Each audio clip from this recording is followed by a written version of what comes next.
Hello, all. Welcome to Towards a Better India.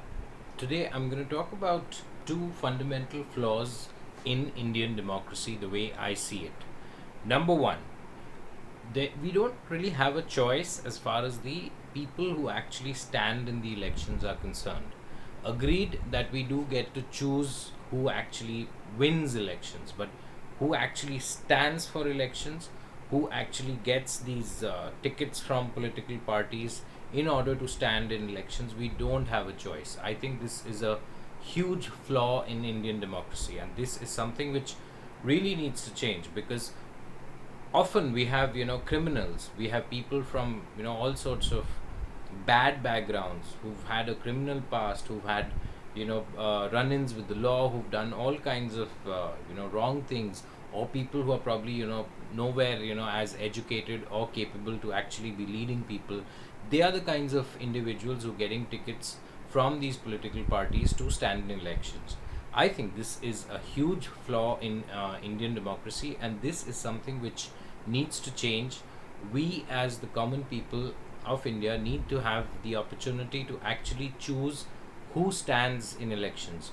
We need to be able to specify exactly who gets the ticket or the tickets from these political parties, and who actually we have a choice from amongst that list of candidates whom we actually going to vote for. This Till this is not rectified, I think our democracy as such, the way it is, will continue to remain flawed. Now that was flaw number one. Flaw number two, which I feel also very strongly feel about, is that the voting electorate, the majority of the people who actually vote in India, are extremely poor. Number one, and number two, they are illiterate. They don't have an actual understanding of the candidates who are standing in these elections.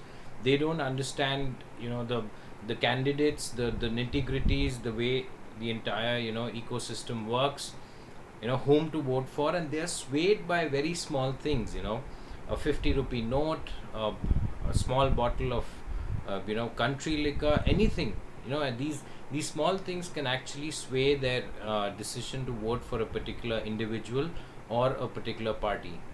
This again, I think, is a major flaw in Indian democracy, and this is again something which desperately needs to change. We need to have more and more people voting who are actually aware and understanding of things the way they are. Unfortunately, I don't see that change happening too soon, because the majority in India continue to remain impoverished, illiterate, and it is impossible, literally impossible, to bring them out of poverty and illiteracy overnight. It is going to take a lot of time. I agree that things have changed in recent times, but yet we still have a really long way to go.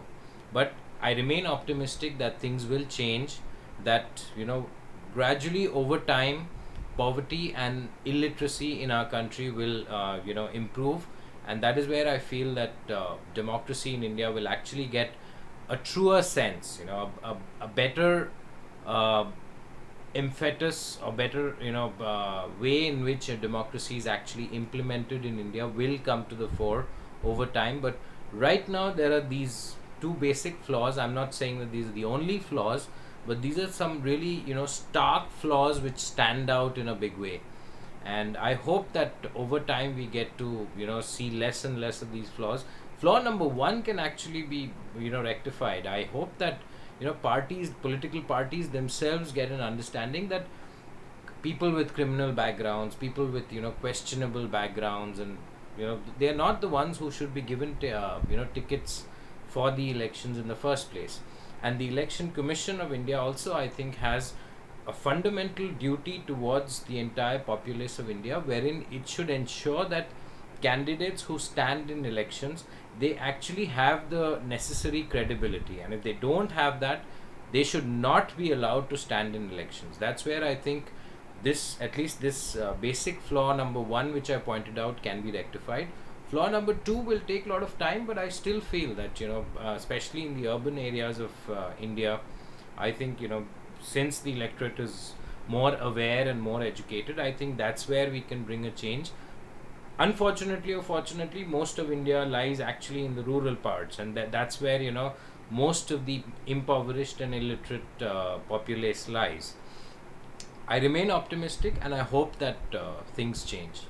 Anything which you feel about what I've said, please feel free to comment below. Cheers and thank you.